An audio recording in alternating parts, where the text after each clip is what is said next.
So we're live. We are live. Rory Flynn, Drew Brucker, here, starting something new. And I think this is long overdue. Drew and I have been nerding out over this stuff in the background for God knows how long, and all we do is talk about this. And it sounds kind of pathetic at the same time, but really, again, when you look at the landscape of podcasts and why the hell we want to do something like this, everything is just AI news. Like, okay, this new tool came out. Oh my God, new announcement here. Great, awesome. But there's no place for anyone to really hang out and just nerd out over a tool like Midjourney. We talk about it enough. We post about it enough. So let's just talk about it. I mean, who the hell cares at this point? There's obviously a ton of updates and news that come out every day for these different tools and different theories and all these cool different avenues and directions to have conversations around. But again, a lot of it's trimmed down into these really short sound bites or these really quick podcasts. So you know what? We're going to try to go longer form on this stuff. Just wanted to give everyone an intro here as to why the hell we're doing this and what we think we can do with it. And, this is going to be cathartic for us. Like we need a therapy session with Midjourney. And, I think at the end of the day, Rory and I realized that there aren't any Midjourney podcasts out there. Right. And I think that is the primary reason we're here, is because no one is really having these conversations at a group level outside of Midjourney's office hours events. And, Rory and I really spend a lot of time talking on the phone about some of this stuff. We've obviously done some of these live sessions on platforms like YouTube and LinkedIn. We love the engagement, the interaction there with the community. So I think this is, really going to be helpful, not only for us, but for the community at large, and really just kind of dive into things like misconceptions, best way to approach things, use cases for AI image generation, all of those things, and just take, a really, I guess, genuine and authentic approach about it, and really just kind of let our guard down and just give you an unfiltered POV on some of this stuff. Can I interject for a second? I also absolutely just want to let everyone know we have no idea what the hell we're doing. So, this is fun. You're coming along for the ride. No clue what the hell we're doing. We're just rolling with it. If it works, awesome. If it doesn't, that's cool too. But you know what? We need an outlet, so we're going to talk about some stuff. But absolutely. I think first, before we get into this is going to be a little bit more of like an intro episode. We'll just roll, see where it goes from there. But, I wanted to ask Drew again, like going back to that first moment, like that spark, that like fire in the belly of what the hell is this thing that I just jumped into? What is this tool? How does this thing work? And what can I do with it? Like when was that moment? How did that work? Yeah, this is going to be interesting because I know I've heard your story a little bit too. And I think we started, around similar times. But for me, I want to say it was maybe November, December of 22. Like I'm pretty sure it was V4. It was definitely before V5 because I remember that inflection point. But, just becoming a dad and really wanting to still be involved in photography in some way, and then just having some of that time and logistical, challenges come up, right? Like taking pictures wasn't as big of a part of my life as I would have hoped it would continue to be. And when I found Midjourney, I think it was, I don't remember the moment or where I found out about it, but I remember seeing it maybe 2 or 3 times to the point where it's like, okay, this seems like it's worth jumping into. Let me play around. Got in there, jumped in, was immediately amazed by some of the results even back then, although the consistency, was a little bit more sketch, at that time, we'll call it sketch. But, I think it was really like the inflection point for me was the jump from V4 to V5 and seeing that quality really just change the landscape of, hey, I'm just doing this for fun. And maybe this has like some utility in business to, hey, I could use this at work. And at that time, right, fully employed at a tech company, leading a marketing team, thinking about things like branding and image generation and, just perception, by a market, and just thinking through some of the challenges that we have as marketers of, hey, do we have like brand images that really speak to our audience? Are they the skin color of our audience? Are they the age? Are they wearing what our audience wears? Are they hanging out where our audience hangs out? Do they have our colors involved, right? Like we all know how challenging that is to find stock photography in that regard. And then it's terrible, right? And it was the full scale opposite end of that as like a leader managing a budget thinking, I can't spend $5,000 to $10,000 to go hire a photographer, maybe fly them out somewhere, reserve a location, hire models that look like our people, reserve time. We don't have time for that in startup world, right? So I just immediately saw that opportunity, and we had I'll never forget this. We had a customer event that was coming up, and we were building a landing page for it, getting people to sign up and reserve a spot, save their seat. And that whole process of building the landing page, setting up this live event that was coming up, was done basically through AI, I would say, for 80 to 90% of it. I was using things like large language models at that time, even for some of the copy and the structure of how I wanted to approach the landing page. And then we needed things like an image to represent this event or to supplement the theme of the event. And then we needed all these images that we were going to have at the live event with slides and swag and, all those things that come with it. And I just thought, Midjourney, I think, could solve this problem. Let me just take a crack at it. And to me, it wasn't even I wouldn't even put that much strategic thought into it. It was really just one of those organic moments where it came to life. I saw people's faces within the organization wow, I didn't even know this was possible. And then I was at that customer event where, the slides are up on the screen and it looks and feels like us. It's got our colors, it's got our people, it's got our, the message alongside it. Really thoughtful copy that associates with the theme that would have taken our team hours to come up with. And it was all, really done with AI power and enhanced by, just human creativity on top of that. And so for me, that was definitely the inflection point of seeing that come to life and seeing those images come up on the screens and on swag. And then from there, I just really doubled down on it, right? I was hooked at that point, right? Because again, the quality was so good, the consistency got better.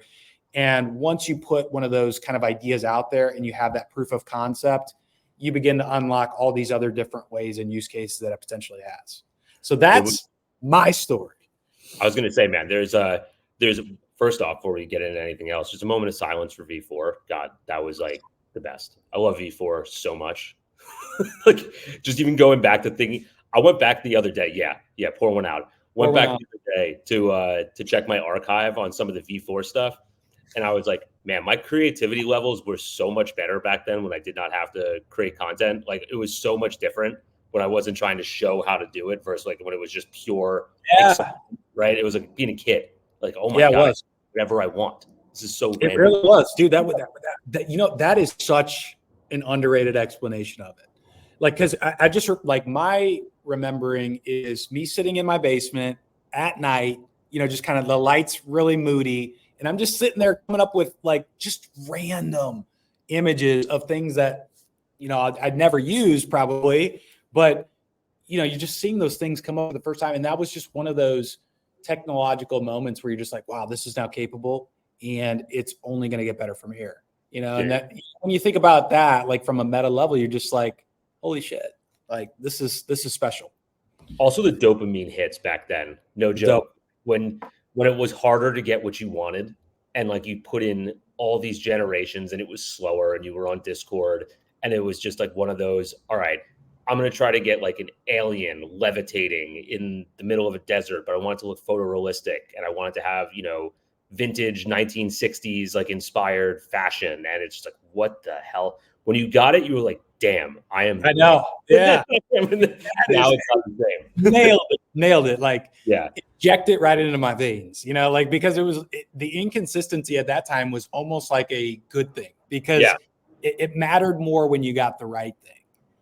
And, you might run several re-rolls and then you get the one, right? And it's just damn, got it. But that was how I think that's how you get good at, one of the main things, whenever I preach on, on podcasts, webinars, whatever, I'm just if you're not using the tools, get into the tools early when they suck. Or, granted, Midjourney, you never sucked. It was just when they're at their base level and they're not fully built out. Because when you go with every iteration, you just know how it functions. It's so much easier to use. You can connect the dots of why this matters, why the change matters, why they got rid of this, why they added that. And I mean, prompting in V4, I got to the point where I was I need to get what I want. I need to get it quicker. So then we start building processes and operations and things like that. And then before you know it, I'm utilizing this very prompt structure where it's subject : this. environment, this, like trying to really direct the tool to do exactly what I wanted. And then V5 comes around, it's totally different. It's like you have to use bigger, more generic keywords, and then like that will go and take your image in a crazy direction. Then V6 comes back around, it's super granular, and that works again. So it's like we had that baseline, right? Yeah, and it's like we did. It's crazy how this stuff like is cyclical in nature too. Like I loved V4 for the creativity because it was so creative. Like it wasn't, I feel like V5, like they focused on quality and was awesome. The quality got better, but you got less like ridiculousness. The weirdness. Yeah. I feel like that was almost part of why they rolled maybe why they rolled weirdness out at that time, because it was just like, you're absolutely right. You would just get a little bit more variety and weirdness, maybe, like at that time. And so anyway, before we go too far down that, I want to know, your background of how you got started on it. I mean, I know it, but it's super interesting, I think, for anybody listening, because, Rory and I have some alignment in the sense that Rory's a sales guy, I'm a marketing guy, but we've been in totally different spaces, but we kind of understand some of the same things. And you've got completely different use cases from me. So I would love for you to share that with anybody listening too. Yeah, totally. I mean, look, I think everyone who's obsessed with Midjourney has some level of like art in their background, whether that be in film production, whether that be in photography, whether that be in graphic design. I was a graphic designer, back in the day, admittedly a very mediocre one. Basically because I could never get my vision to come across the way that I wanted to because it wasn't good enough with the tools. I was never traditionally trained, but I bootstrapped my way to make it work. And then, I've got into sales, things like that, but marketing mostly in, the digital and e-commerce, digital marketing, like e-commerce space, talking like email marketing, paid ads, things like that. But that being said, it was like one night I was, doing, I think what anybody does, nice little late night Twitter doom scroll. And I started seeing like these images that were, what the hell is that? And it was, I think it was like the Pope either in like a Balenciaga jacket or Peter Griffin as like a 1980s, sitcom star. I'm like, come on. I'm like, who's making this? Where is this happening? And then it was like Midjourney. And I was like, what the hell is this?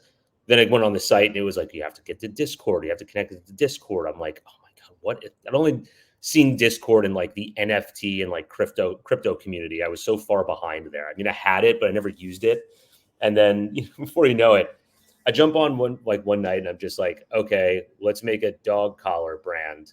And it was like, bang, it spit out this image that looked actually like a dog. And I was like, come on, let me now, I'm posting on LinkedIn at the time and I'm just doing like, screw it. Like, nothing's working at the moment.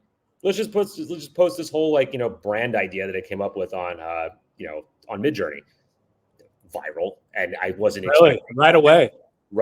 And people were like, what the, now there's one person I will attribute this to was, Luke, one of the guys at Affiliate World. Definitely, I think I saw an ad from him too, also doing the same thing, like building a brand. And I was like, you know what, I can do this also. Let me do this and see if it works and make some content around it because it's just fun. It was just fun content at the time. And then, viral. And I'm like, uh-oh. And before you know it, it is like, used to getting maybe like a 20, 30, 40 likes on stuff. And this one got like, 800 and had like 500,000 impressions, and I'm just getting roasted in the comment section, like absolutely smashed, like just, this is skepticism. Oh my God, dude. Oh yeah. Right. Yeah.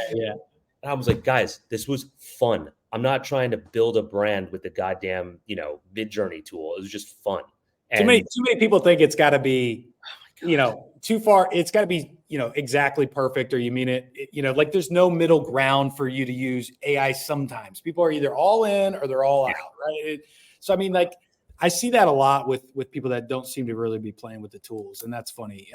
Like similar experience on the LinkedIn standpoint too, right? Like I had been posting for a while, but mostly marketing stuff. I was growing my following, and I think it was like a little bit of a goal for a while, but mostly just, to build credibility as a marketer, to get on some podcasts, do some speaking engagements, which I did. But right when I changed that content, I had a similar thing where I just shared like just random collection of images. I was like, you know what, like part of being a photographer. I missed this part. I'm able to do this, this, and this now with AI tech. Like, just kind of check out these images. Like, this is what this tech is capable of right now. And I think a lot of people were surprised by that. And so it didn't go viral, but I got enough indication from, I think, those first 2 or 3 posts where it was like, okay, totally switching my approach on this. Plus it's fun, right? Yeah, so fun. I mean, let's get real. The first thing that I was using it for was because being quite honest with everyone, I suck at copywriting, right? Like my whole thing is just to get you to my carousel. Hopefully you read it, and then this guy's joking right now. I hate it when I write it, and I hate it when I read it. But the thing was, I had these carousel covers, right? And the reason that I wanted to do things on LinkedIn where it was like I was just scrolling LinkedIn, everything was so stale. It was like, here's an image of me at like a tech conference. Like, yeah, it's like selfie this, selfie that. Read my blog. Read my blog here. So I try to find the craziest stock images that I could before Midjourney, which was like, here's like this crazy like robot thing that like doesn't make any sense with what I'm talking about, but it's just like another way for you to stop your scroll because LinkedIn just looks like very stale. So like for me, then when I started getting that, I was like, oh, let me just blast covers out with Midjourney and make them look so ridiculous that people on LinkedIn are like, I haven't seen this today. And then it started to be like, where are you getting these covers? And I'm like, I'm making them. And they're like, what program? I'm like, it was like, why don't you, could you show us how to make that? And I was like, sure, I'll make a carousel on it, viral. I was like, come on, is this really happening? So then I just started doing like a weekly one where I was like, here's what and I remember I used to put it for like, I think I used to title it, Midjourney for beginners like me. And it was just like, I disclaim everything. Like, I just started using this. I'm telling you exactly what I'm doing, what mistakes I'm making, where I suck. And just like, it just started going from there before it was like a full pivot to just like, let's just talk about this full time. But yeah, I mean, back again, like I think about even 16 months ago, 18 months ago, maybe where LinkedIn was in terms of like the content, and it was so bland. The only people that were writing on there were copywriters or people talking about how to grow your LinkedIn on LinkedIn. It was like, there's that point in time, right, where you've got so many followers that it no longer matters what got you there. You just know how to grow on LinkedIn now, and that's your product. Yeah, I mean, it's just so funny. But there's so many use cases now. I mean, like you look back at what we used to do it for, and it was like novel. It's I hope that maybe some other people feel this way too. Every once in a while, you start using it professionally. It becomes a little bit, it has definitely, like, if I'm being candid with everyone, it has a little bit of like I don't want to say like a negative feeling about it sometimes, but sometimes you just feel like you're just pushing stuff out because you have to. It's not like there still has to be room for those creative, like, I just want to have fun for myself sessions. We just go in there and flip on an idea. And it's like, screw it. I don't care if anyone sees this. I had fun with that. Or to like troll my friends, like I'll go in there, make avatars of them doing stupid stuff, face swap them, and like, bang, send it out like it's a meme. So, there's fun stuff to do on there, but I do think probably, again, when I'm telling people how to get started on this stuff and how to like get utilizing it, it's mostly you got to start for fun. Like, you can't just, if you go into it just like, I need asset for X product or X initiative or campaign, whatever, it feels different. It doesn't feel fun. But if you do it for fun for yourself, and like, you can nerd out with someone like Drew, then it's like, you can have endless like creative, like endless creative power, endless fun, like basically nostalgia to me, feel like a kid again. Okay. So I think that's a great unlock and reframe, because like for me, like I'm a very curious person. I've played with a lot of tools. You have to knowing you, but when you start for fun versus I need to, I think that makes a big difference, right? We were just talking about this with Figma, right? Like, you picked up Figma a while back. I know I've known for a while I should be using Figma, just haven't, and I think it's the same thing, right? It's like, I need to, but like, I don't really have that spark or that urge, and maybe I need to treat it more like it's fun. But I think that's a great point, right? And I think also when it comes to, AI image generation, it's less talked about by 10x versus like a large language model, right? Oh, but it's equally as important, I think, in a lot of ways, right? Especially when you get into the creative space, anything with branding, marketing, sales enablement, right? And I always find myself educating people on the use cases at large, but then also the use cases that exist right now that are really, you shouldn't even be thinking twice about, right? Because obviously you've got some people that are concerned about, and rightfully so, like maybe some of the copyright things, or we don't know what we don't know yet with some of this stuff and the regulations. And if you're a bigger company, maybe that's completely fine, right? But there are also all of these use cases that exist right now, whether we're talking about just using it for your content on social, whether you're talking about using it for small things like icons or illustrations for your brand, right? Like this doesn't have to be photorealism stuff like the stock photography. This could be anything, right? Mood boards, storyboards, which you talk a ton about, right? So just like generating ideas and using visuals as the aid to get you there, right? And the way that I always think about it on top of that too is with AI in the fold, there's going to be more content created now and in the future than ever before, right? So how do you actually stand out? And it's not just about words, right? Like, yes, you can be creative, or you can utilize, ChatGPT or Claude and elevate your creativity with copywriting and all that stuff. That's great. But you also need to have visuals, right? Because visuals are going to stop the scroll faster than text. People skim, and visuals are digested faster. And you can be very bold and really be about whatever your brand stands for in an immediate way with something that's very unique and custom using a tool like this. And at the bare minimum, right, you need to understand that. And I just, I think the democratization of it could be interesting, like to see, does this get to a point where, a lot of people are going to have their hands in it in some way or another, like Canva is now on marketing teams, or does it say a little bit more specialized, like a Photoshop crowd, right? So, it's just be interesting to see how that plays out over the next couple of years. Good point on I don't think Midjourney gets talked about, or any of the image generators for that standpoint. It gets talked about in the same way as like, an LLM would, or a ChatGPT would. It's just like, it doesn't talk back to you. I think that's what there's not as much of like a human or like weirdness factor to it, where like you can have a conversation with ChatGPT as if it's like your best friend or your grandma or a nuclear physicist, whatever. So you can make it work like that. But I've always like had this like meta question, like does it feel like AI? Like when I'm prompting Midjourney, like I say it's AI, but like does it feel like AI? Because it's not like communicating with me at all. You know what I mean? So yes, at the same time, it's basically like, right, it's like an execution of like what's in my brain.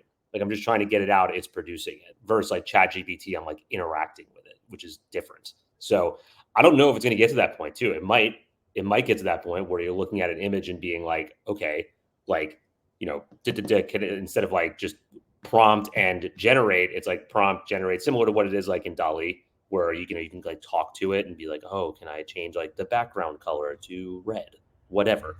Think that it's like, where can these tools go to make it more interactive?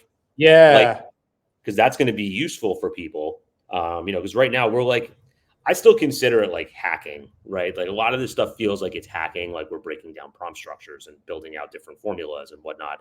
And it's like just to get like exactly what we want instead of it just being conversational, which, who knows if we're going to be able to even like voice prompt at some point. Like, who knows? Think about that. I love that idea too, right? Because, you just think about how you use this. I'm curious. I don't know that I've ever asked you this, but I find myself too, like when I'm out of fast hours, or if I don't want to use them, like I'll even if I'm on the go, I'll be typing in prompts on my phone, and it's not the easiest thing to do. It's not. I will say that like Midjourney's done a pretty reasonable job with it, considering that they're not really paying it that much attention. Yeah. But like it's still hard to do and type all those things and think about all the different, parameters and, things that you have to get exactly right. Otherwise an error pops up. Right. But imagine just being on the go, similar to like ChatGPT now, or like a Pi, where you can just have a conversation and say, hey, I want to run this exact same thing, except I want the background red, like you said, or I want to, hit a different camera angle, or I want to do this with the same that could be especially, powerful if you're talking about, hey, I want to use the same character, or I want to use style reference X, at this image weight or this style weight. Like that would be pretty wild. I think it's going to get there. I mean, it makes a lot of sense, right? I haven't heard many people talking about it, but it was like, ChatGPT for me, I was like, I never used the voice until I used the voice. And now it's like, it's all I use, right? Showing it to my wife the other day in the car. She's like, do I just type this thing? And I'm like, no, just push the plus sign and talk, or the mic sign and talk to it. And she was like, wait, you can do that? I was like, it's cool, right? Just like keep talking. I'm like, keep adding more detail. Like, don't stop. But that's what I'm thinking about in terms of, obviously we have like a token limit that we play with right now on Midjourney, right? Like it's one size. That'll probably increase as we go up, right? Because every model, all they're doing is just adding more data. So it's just getting bigger and bigger and bigger, the brain. Like a voice option, some people might be like, that's dumb. I'd be like, yeah, I mean, it probably is dumb, but also I think it could help, especially for usability on the go like that. Or I have an idea, I can't prompt it because I'm walking my freaking dog, and I'm like, I want to do this because I want to get it out of my head right now before I forget and it gets buried in the 2 million other things that I'm thinking about today, right? Like bang, voice, enter it, let it run. And then I love that, let's reference, this style reference code or whatever. Because the one thing I do miss about Discord is like the preferred options set. That was I never used that. I really? mean, I just didn't use it. That's not to say that it wasn't valuable at all. I just never used it. Yeah. It was great with like Tune when you had 5.2 and you had like the style codes, right? Like whenever you have like a million different codes. And I was like, all right, if I just want to use like preferred option set to name these, so I know it, so I don't have to like remember the code or dig back, because like going through your archive on a site and then going back to Discord at that time was like, so it was like, I'd do a code and then like I just name it like, I don't know, like Tulum or something, because that was what the original image I generated. Now, did the code keep like the entire prompt, or was it like the parameters for the prompt, or like what could it be? Okay. So it's the parameters. So it would add the style code. And then if I had anything else from like, you can keep it just as the style code, or you can add, aspect ratio, stylized, chaos, weird, whatever. See, I would have used that. I would have used that had I probably known what I know now, or use it the way that I use it. Yeah. Man, I mean, we've been using this site for a long time now. When did this site come out now? Like November, December? Probably. I mean, has to be, because I remember waiting before we were, talking about if we're going to do like courses and tutorials on this stuff. I'm like, well, if you do that, we have to do both. Like you have to do the website and the Discord, because we knew it was coming. Yeah. The only thing, this is it. Like here's my hot button take for Midjourney, because I, granted, love Midjourney. I think they are undefeated in terms of product releases and how they do it. The only thing that's had like kind of like that Sora-esque approach has been the website, where it's like, oh, it'll be, available to the public soon. And soon is now 6 months. But it's like, if you generate 100 images on Discord, you can get in. I just don't understand what the point of that is, unless there's a partnership with Discord and they want to keep people there, which I understand because they like help them. But I think they have the largest community base on Discord in general, so I don't think they just want to abandon them. I think there's been some conversation. There has to be, right? Like we were joking about that before. It was like, man, I hope whoever's in charge of user base at Discord has already told their boss that, hey, this is coming, because people are going to leave in flocks. And yeah, I think that's right. Because this is what the thing, right? Like these new tools, and this is beyond Midjourney, everyone. This is just Rory ranting because he doesn't like this. And unfortunately it's going to get replicated a million times. This Sora model, or this OpenAI model, where it's like, let's build all this hype. Let's build like this epic release of this product. We'll give it to a bunch of beta testers who will then release all their stuff at the same time, who are probably within the organization. So we can build their personal brands as everything goes viral with this absolutely revolutionary tech. We can build our personal brand or our organizational social, or our organizational organic channel, and that becomes like a convertible channel. And then, we'll just tell you it's going to be available soon, and then soon turns into 6 months. Now, like I've seen this happen with a few other companies. You're seeing Runway potentially do this right now. I hope they don't make us wait 6 months. But, Midjourney, typically the way they've released products, I love it. It's just middle of the night, cloak of darkness, no PR, no big push. Just like, let me send out one tweet, new personalization features available. Everyone have fun. And then they let the community take it and run with it and do their own thing.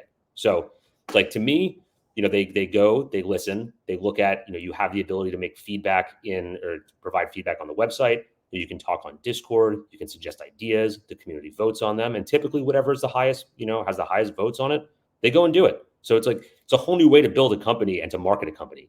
And I'm just like, I hope this Sora stupid freaking model of marketing doesn't continue, because it's really annoying. It just builds everyone up to a fever pitch, and then just nothing. It's like, it's Christmas Eve, but you can't have your gifts for another 9 months. Yep. Hey, honey, I got your birthday present. I know it's 2 months away, but I know you could use it right now. Yeah.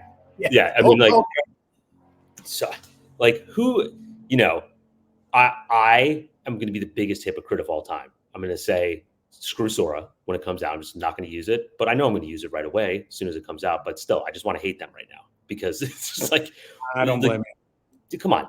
You see Toys R Us commercial the other day, right? That thing comes out, that thing goes viral, of course, and because of that, Toys R Us has basically this unfair, I'm not going to say they have an unfair advantage, but they do have an advantage because they are making waves. Their impression value is super high because they're using the tools and people can't. So how did they, what is the implications of that? And that's why I think Midjourney is great. I don't think there's any real beta testers that get to release stuff ahead of time or get to test new features. We all get to kind of do that.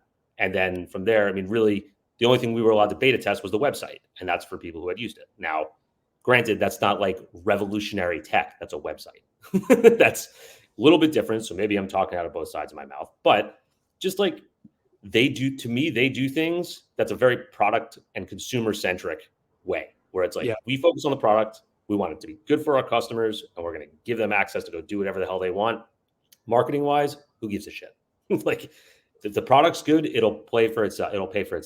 I think it's almost like a pipe dream for the type of company that you'd really kind of hope to work for if it's a product that you really like, because right, let's just compare OpenAI, to Midjourney, and they're not really competitors in a lot of ways, but just in terms of the approach. You just mentioned Sora. They've got their VC funded. They got to please stakeholders, all these other people, right? And then you've got Midjourney, who's not VC funded. They haven't taken outside money that ties them down or doesn't focus, specifically on the users, which keeps them very authentic, altruistic. We're going to do things that not only do we think make sense, but you've told us make sense, right? So you've got that two-way validation and these discussions, and it's been a real master class in a very unsuspecting way in terms of just community-driven approach. It's not even like they've done anything, extraordinary in some regard. It's just been almost intentionally great. I have a hard time explaining it, but in Midjourney's office hours, David, who's the founder, gets on there and he's just talking about how he's trying to get more and more people using the website. There's still a lot of people using Discord, which I think is really weird. And I'm just I love the website. I don't know why more people are, but he was focused on this idea of how can we bring some of this magic that was there on Discord over to the site? And I don't know how to solve that, and there was sort of a little bit of magic there. And again, I don't know if that's because it was the golden age of Midjourney. All these things are changing. Everybody's adopting it and figuring it out, or what. But I do think that was sort of a very interesting component of the conversation. And just to kind of run around with this, too, it's been a very, I guess, refreshing approach because it really is focused on you. It's not like Midjourney doesn't seem fake in any way. I mean, they're not even active on social. You know what I mean? They follow one person or maybe zero. It's such an unconventional and effective approach for them.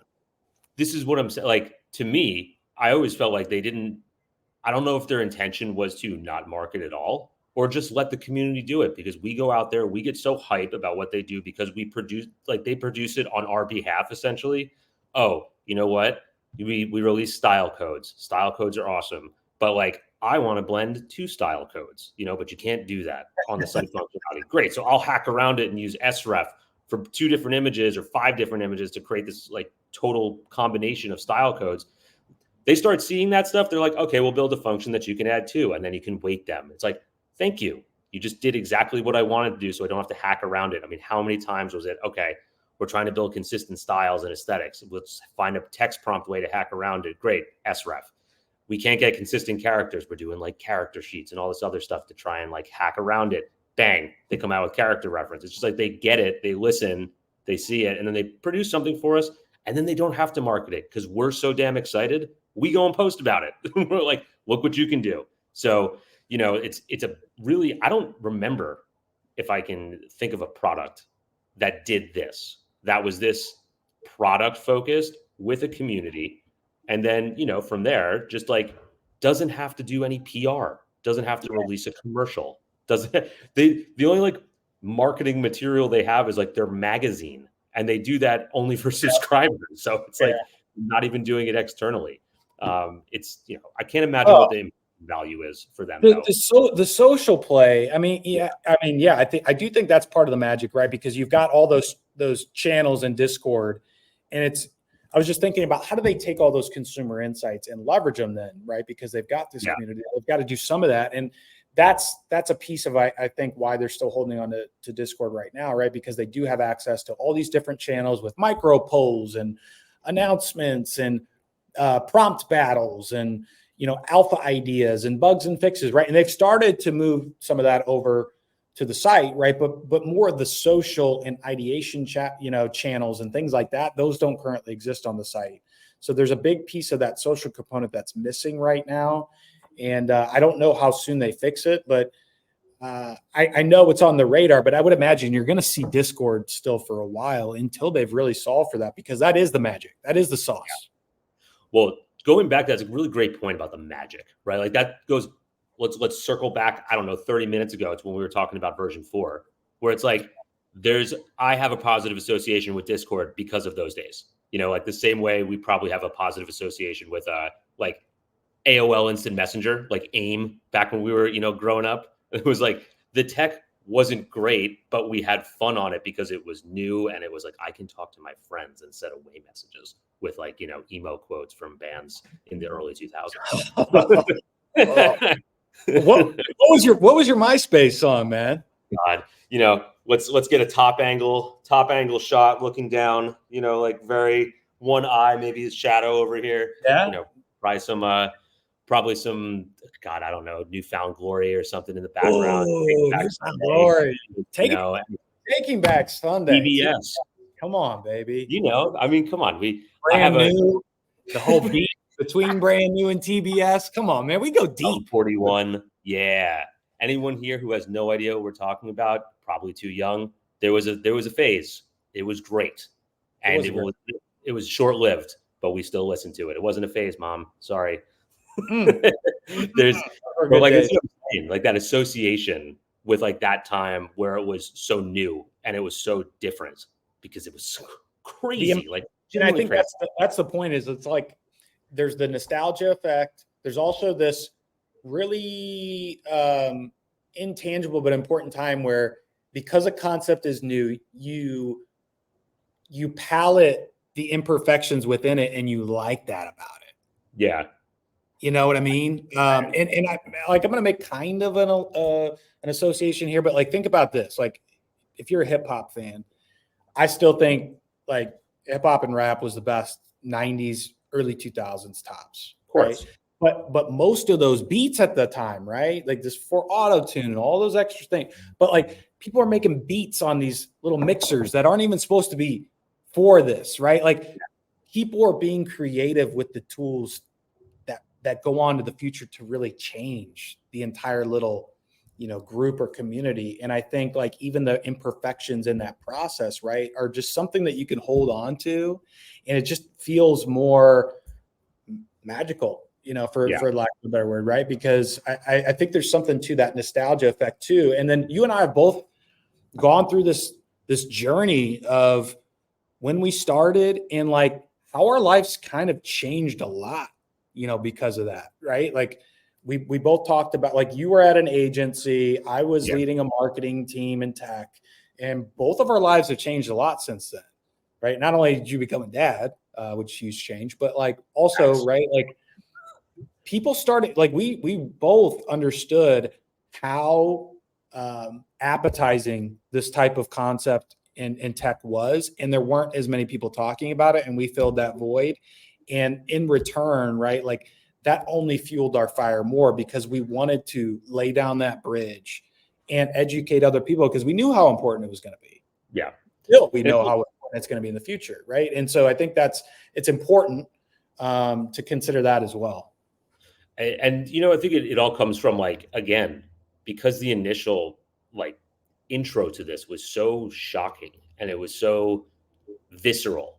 When you could just take thoughts out of your head and get it down. Like when I used to draw, I used to erase a lot of things, and just like I'd end up doing it for hours. Granted, I loved it, but I could only do like one or two concepts because that's all my time would allow. But I'm also ADD, so you can probably tell from this conversation how many different places my brain goes. Now I can run 17 prompts at once. Holy crap.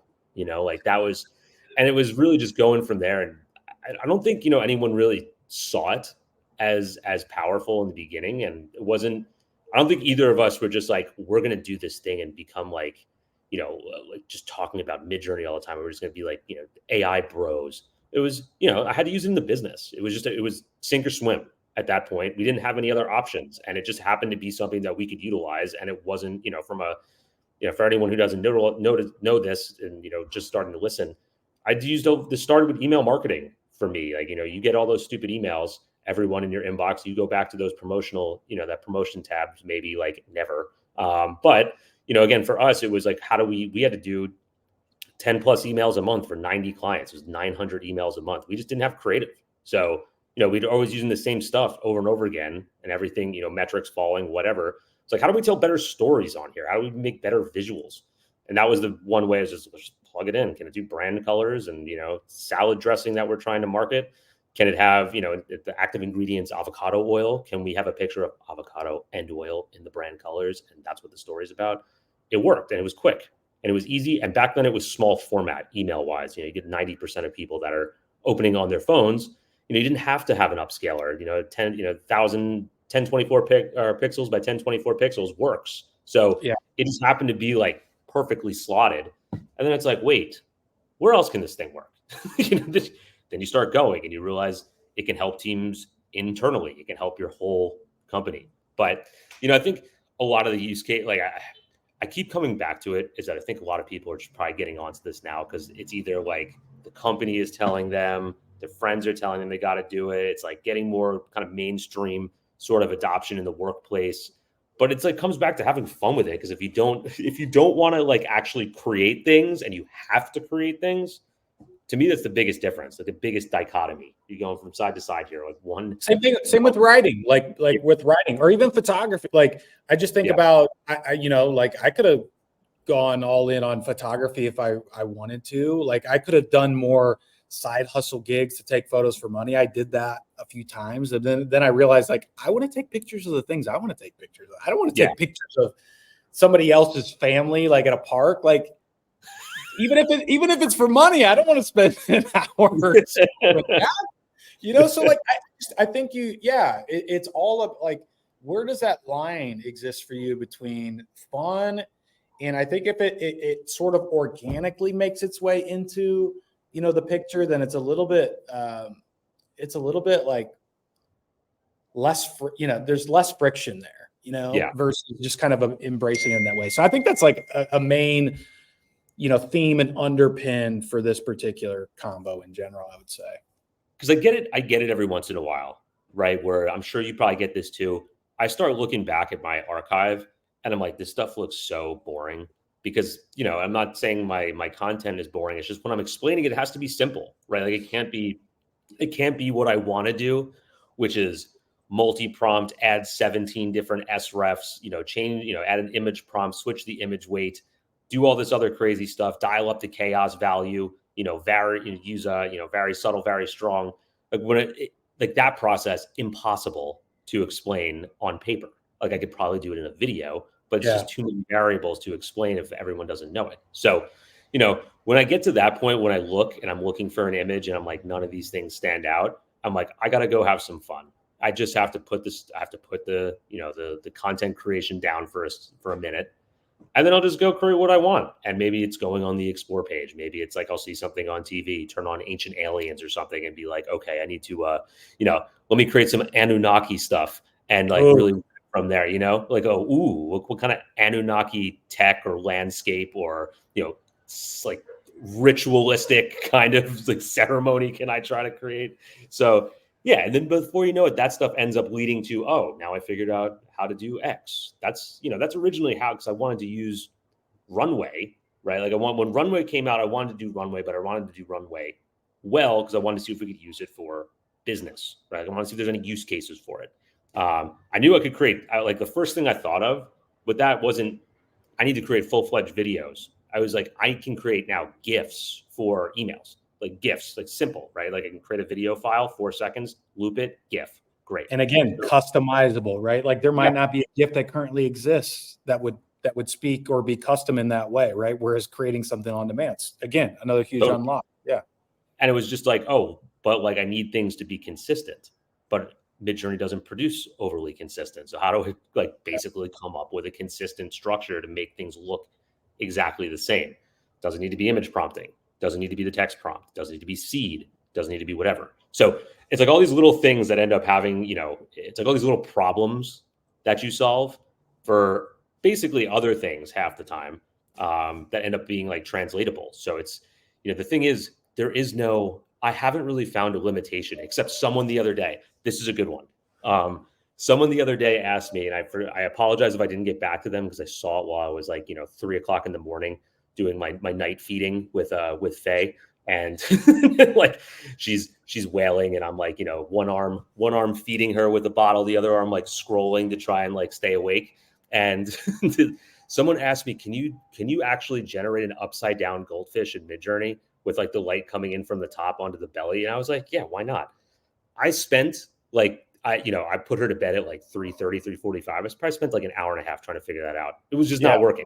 It's like Really? image prompt, style reference, multi-prompting, trying to like build images and then like just get the construction down. Like Midjourney would not do it. Like this is the first time I found something that was really hard for it to do. Like it couldn't conceptualize the upside down fish and like have the light coming in from the top. It was very there were always like a couple things too, like based on the data that maybe like you couldn't do.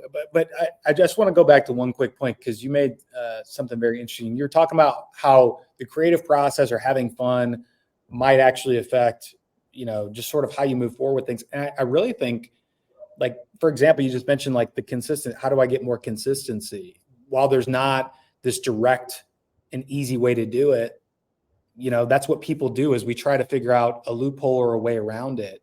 And I think in many ways, maybe that's why prompt templates became a thing, like trying to have a structured prompt, template or an idea of how you're going to format the prompts because you were looking for consistency with things like camera angles, subjects, and that it would identify and put in the proper perspective or use the proper colors, right? And there was sort of some successes that you would see. So again, like that idea probably came out of us, not just you and me, but like people trying to get consistency in their approach of creating images, right? And knowing what to expect. So like that concept was made up by us creators as we're trying to manipulate the tool, I guess is my point. And that's what I mean. I don't even know if we go back to like Midjourney, their documentation, like I don't even know if they had any documentation on like how to use the tool. It was basically like, here's the functions, like figure it out. Because I don't know if they knew exactly how to like basically create consistency or create consistent patterns. Because I don't know if that's what they were focused on. They weren't focused on instructing. They were just focused on getting a product delivered and like delivering it to us consistently. So it was like all of us who were trying to actually get to that point of like, we're obsessed, right? Like we're obsessed with trying to get this, and it was a thing for me was like, okay, like I need to have these structures because I need to do it for work, but then didn't realize that having a prompt structure is you can operationalize that, that can be shared across an organization. You can teach people how to use it that way. And it's very like conceptually it works. And again, like I hate using prompt structures because I feel like I'm lacking creativity, but at the same time, when I need to get stuff out, it works. So it's this whole like evolution of it for us to get from like one point to the next. I feel like it always starts with fun. Like that's how I used to train our team on using it. It was like daily Slack challenges, right? Like this was, we'd all get on there. Someone would pick a theme. That was it. Just one theme, could be anything. Didn't have to be whatever. It was just everyone submitted one image, and that was it. Showed your prompt, thought process. That was it. It was a 20-minute exercise each day. Damn. I'm jealous I wasn't a part of that, man. I had no one to talk to for a long time. Like, I mean, no one on my team cared about it. You know, like I, you know, not to take too much credit here, but like when AI dropped, you know, especially with LLMs, you know, as the team leader, I'm trying to say, hey guys, like, let's have fun with these tools, but mostly let's experiment because we know this is going to disrupt the workforce. And I'd rather tell you to start now. I'm already playing with it. I think you should play with it. I want you to block time off your calendar to play with it. So like that part of it I could do, but with Midjourney, I'm extremely jealous of that because I didn't really have that anybody I could really like bounce things off at that time. So luckily we crossed paths at some point here. And I think when that happened, something like that, but it was like, oh, he's actually doing the same thing as me. Yes, like someone else. That well, I think in a lot of ways, like, and I'll just say, I think you were exactly what I needed in a way too, because like I needed someone that saw things in a similar way, and then to really like identify how somebody else viewed it, you know, to sort of validate, hey, like, here's how somebody else is thinking about it. This is kind of the way I'm thinking about, or I hadn't thought about that. Right. It's like, so everybody can't, you know, do these things in a silo. And so I think like that idea that we have somebody that is working on some things, you know, like some pieces of it that are connected or similar is important to have, man. So I'm just thankful we crossed paths, and you know, ever since then, right, we've just been kind of doing these nerd out sessions. So, dude, it's awesome because again, look, let's talk about it too. Shared trauma.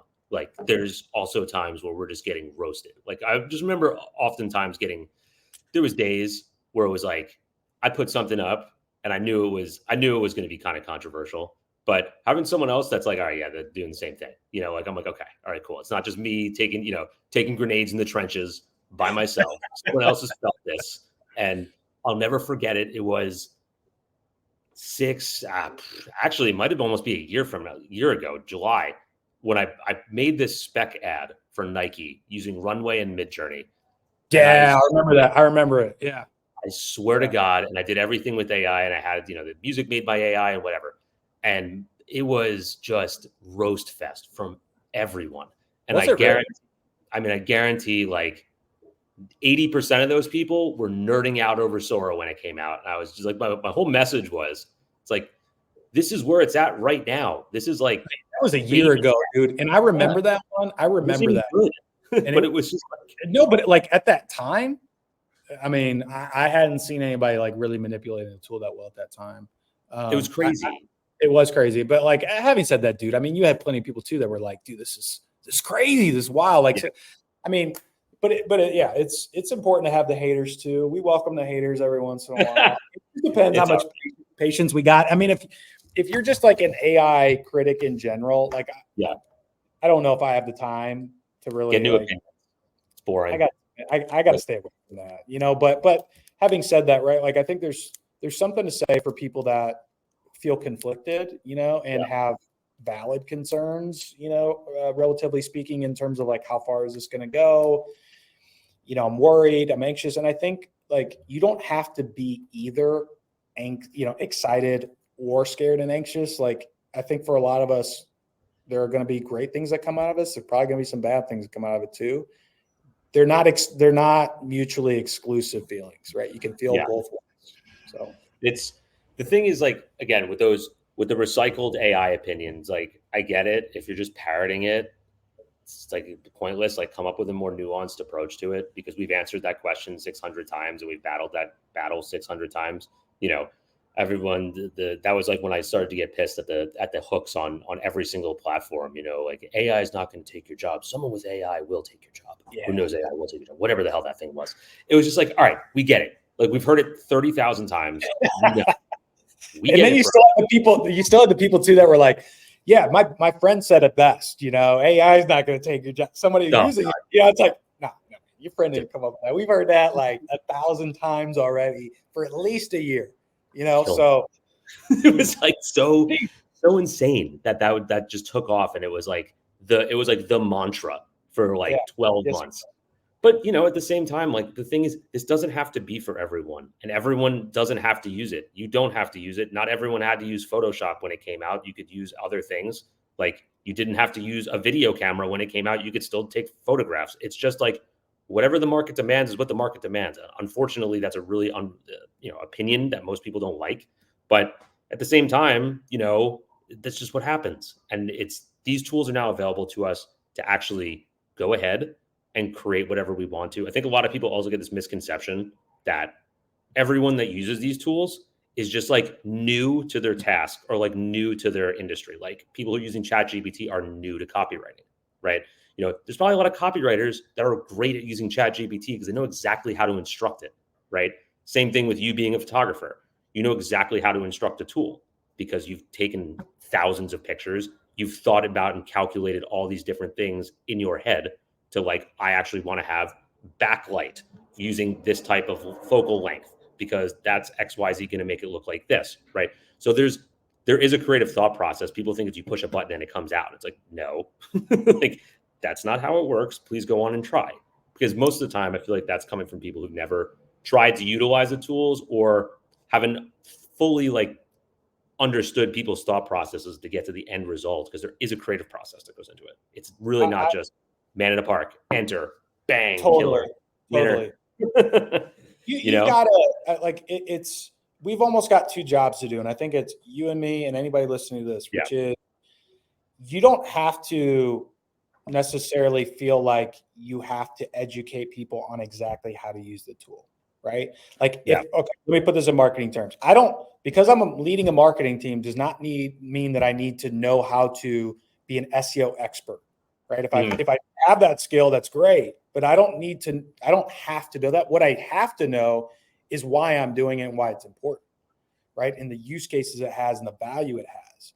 Same with, a website build out. I don't need to be the one building it per se, but I need to know why I need a website and, why user experience is important, right? And all those things. This is similar, right? So if you're having these conversations with somebody else, if they may not necessarily have or the want to be a user, right? Yeah. But they do need to understand the value. They do need to understand the use cases and the place that this kind of tech belongs in now, in the future, et cetera. And I think that's where you hang your hat at the end of the day. So as we wrap this up, like that's, I think, just my important note that I'm thinking about too is like, I have to remind myself on, like, not everybody wants to learn this. Yeah.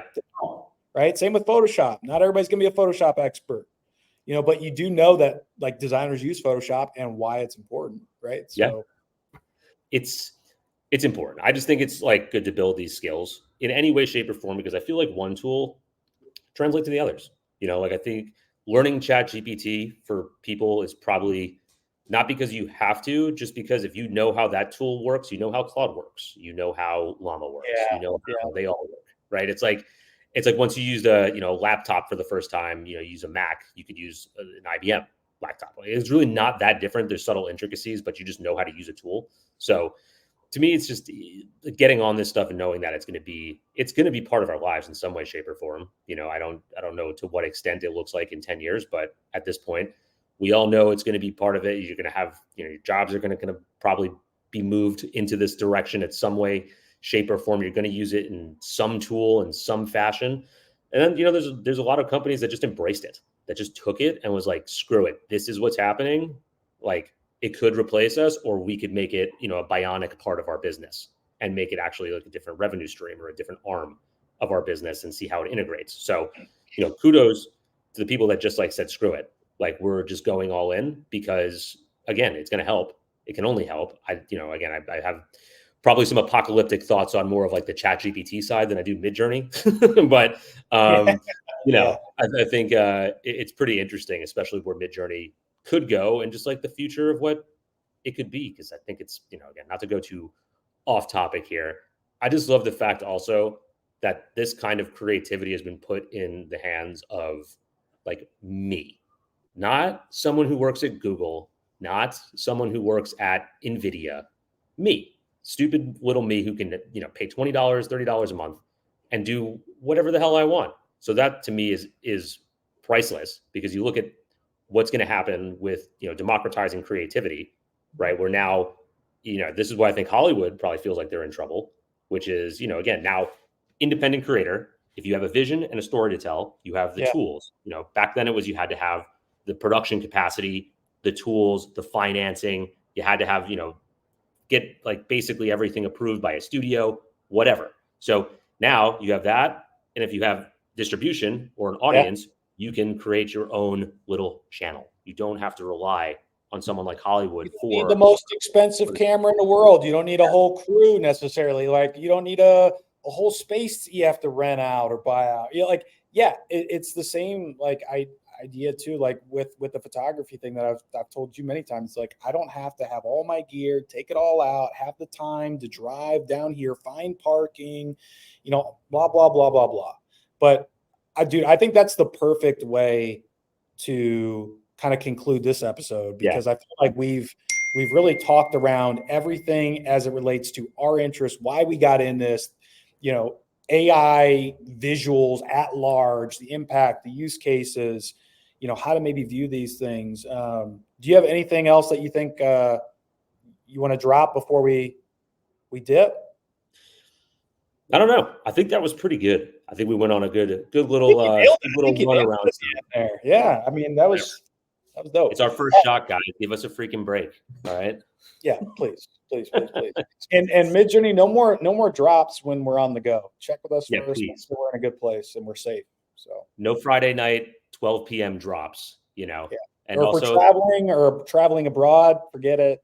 Wait till next week. If you could consult us, maybe just on a perfect time, that'd be awesome. But it's I'm waiting for. I'm really looking forward to version 6.5 just to have like the like butterflies in my belly again. Let's get it, dude. I'm ready for that. A little bit of also the nervousness, coherence, all the little extras. Well, hey, thanks for joining us on episode 1. I mean, we're banging this thing out.